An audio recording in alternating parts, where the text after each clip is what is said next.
everybody. Welcome back live again here on Inside the Headset Wednesday night edition. I've got on the air with me a gentleman from Blount County. He's the head coach of the William Blount Governors. Spending a little time with the grandson watching Spider-Man, but he's going to take a break and talk with us. Head coach Philip Shadowens. How you doing tonight, Coach? Doing good. Sitting here with a kind of a little sick grandson. We're sitting here watching a little Spider-Man. So going good. Well, a little TLC goes a long way. Tough loss last Friday night. We were following the game. Take us a little bit through it. That Hardin Valley matchup, Coach.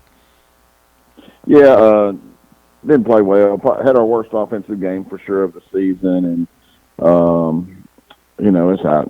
Who knows why? Didn't practice as well last week as I'd have wanted to, but we just didn't play well Friday night, and it came down to turnovers for us. We had 4 of them, and it's hard to beat anybody with 4 turnovers. And they scored in the fourth quarter there to go ahead and beat us after we had tied it late in the third. We just didn't play good enough. That's we can talk about all the reasons why, but you can't turn the ball over, and you can't lose a turnover battle. It's 4-0, and if that happens and you're playing anybody, you're probably going to lose a football game. And so that's what happened to us Friday night. And it's. I hate it for our kids and for our seniors who, certainly want to win football games. And so, we've had so many games this year that's been decided by a score, and we've got to find ways to win those. And, it starts with having enough confidence to win them and then obviously making plays, late in the game to win one. And we just hadn't been able to do that throughout the year, and we got one more chance. And so we hope we can remedy that. We've spent a lot of time working and talking and doing all the things we know to do as coaches, and now it's just a matter of going out and finding a way to win one. Yeah, and I was listening to the South Pitt Oakland broadcast, and they were talking about no matter what, they were just talking about how hard any kid that goes through the football season, how hard he has to work, and the physicality because of you're getting beat up on versus all the other sports. I mean, basketball's easy compared to football, but football is the wear and the tear on the body, and then sending it back out and asking it to do again and again and again. It's just a long season, and then the mental, and then the classroom, and making sure your body's got enough to eat. It's a real growing up experience for a young man to try to go through it and try to just survive it and not know that you're going to get something out of it a whole lot more than just what the scoreboard says at the end of the day, just being around your friends. Well, sure. What I found, Stork, and I've been blessed for many, many years to be at Smyrna and the Christian school for the 1 year, but at Blackman, where we were, obviously won a ton of football games and had quite a few athletes, obviously, at those schools. And so I've been on the other side of that, but I'll tell you the life lessons you learn are the same. Mm-hmm. Whether you're winning state championships at Smyrna or winning a gazillion games at Blackman, or whether you're in the struggles that we're in here, to try to find ways to win at William Blount. But, you learn the same lessons. I mean, nothing's ever easy. Right? I mean, whether you're winning or losing, football's not easy. Life's not easy. We know that, and we've seen that through society even more maybe in the last couple of years with all the COVID stuff and, all the things that's going on in our societies. But we understand that. So I think football teaches that you got to keep battling. Mm-hmm. And some kids learn that lesson, and some kids, spit the bit out and don't want to do that, but I do think football really mirrors life. That's the reason I love all the sports, obviously, but that's the reason I chose to, and God's put me in a position to coach football for all these years. I do think we teach a lot of life lessons. And somebody asked me the other day about, how's it different when you're at the other schools when you won and then you're here and we've kind of been struggling, obviously, been struggling since the school was built 40 years ago. But so what's the difference? I said, well, the lessons that we're learning are the same. I said, the unfortunate part is that we're not receiving the paydays on Friday, so to speak. That's what I call it for our kids, and so it makes it really tough to keep on. When you're not getting the rewards that you want, on Friday night. I mean, our kids work as hard as any kids do, I promise you. We don't have the depth of talent that some people have. And then when you lose games and you start losing confidence, I've always said, from year one at Smyrna, when I went out my first year as a head coach, we go 9-1 the regular season. We're not really talented. We had Larry Daniels, who was a gifted player, but we wasn't really talented at a lot of positions, but confidence is a crazy thing. So if you find ways early on to win some of those tight games, you build confidence, and then you feel secure. You feel good when it gets to the fourth quarter. But if you lose some of those games, and this goes to pro football, this goes to college football, and it goes all the way down to pee wee football. It doesn't matter.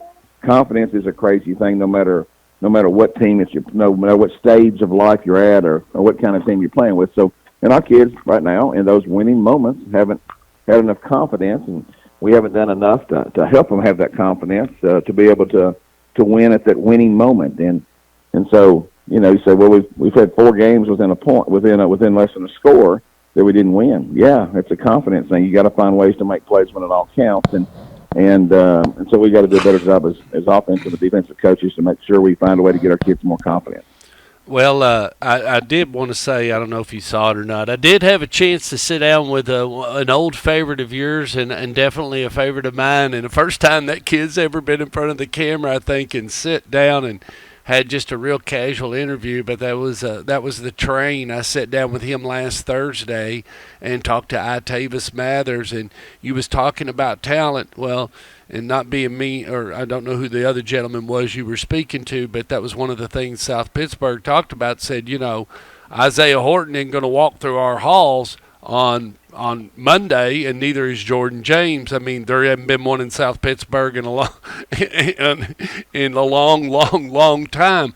I mean, kids Right. like that having a go-to guy. I mean, at least one or two, one that just as Rick Rice says, one that you give them the ball and it doesn't matter what they do, man, they'll go right through a brick wall and they can get you 6 yards every time. It doesn't matter what they're faced with. You got to have one or Right. two of those, and if they're not on the squad, it's hard to get that momentum, confidence if it's not coming from the field and from the camaraderie of the fellas, is it not? Right. Well, yeah. I mean, and some of that is depth. Like we have some good players. We have, receiver who's a Power 5 kicker. He's a gifted kicker. Joe Matosian is his name, but he's also caught over 800 yards in passes in 9 games. And he's a 5'8" kid, and he runs probably mid 4.7s, I guess, and great route runner, great competitor, a Power 5 leg, truly great GPA like 3.9. I mean, he's all those things. And he'll go somewhere and kick. He can kick at the highest level. Sure. Or he may choose to go somewhere that's more scholarship. The highest levels won't preferred walk-ons for kickers until they earn the job usually. But so I don't know what he's going to choose. But what we probably don't have for the most part is we don't have that guy you throw a hitch to and he takes it for 90. So we have to earn our way down the field. We have to earn our way down the field, and so it takes 10, 12, 14 plays to score, right? And bottom line is in high school football, we've been called for, it seems like a million holds this year, and it's been at some of the most inopportune times. And then all of a sudden it's from the spot of the foul. So we're throwing and we're sprinting and we hold 5 yards behind the line of scrimmage. Now all of a sudden it's a 15-yard holding call, and it's 2nd and 25. And when you're not a lot of running catch, right, or yards after catch, when you're not real gifted with that, then there's not then it puts you behind the 8 ball, and it's pretty tough. So anyway, excuse me just for a minute. Boy, don't you love Philip? Sorry, my dog just started barking. That's all right. So anyway, so it's tough, and so we've had a ton of turnovers. Yep. Truly a ton of turnovers, and a ton of penalties at inopportune moments, and so that's been something that's been hard on us. And so those are some of the things. Not excuses. We got to find ways not to create penalties.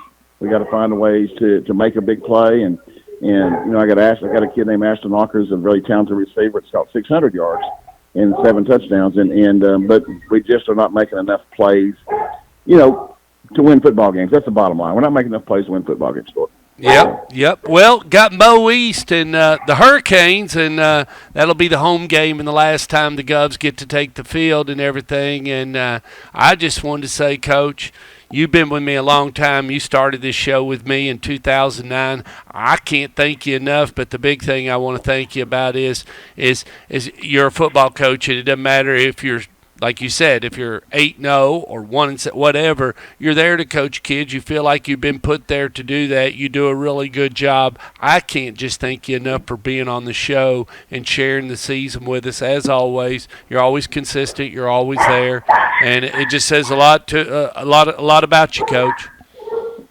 Well, Stork, I certainly appreciate you, brother. And anything we can do along the way, just give me a yell. Tell all my guys we said hey. All righty. Well, take care, and I'll probably see you somewhere in the playoffs somewhere. Take care.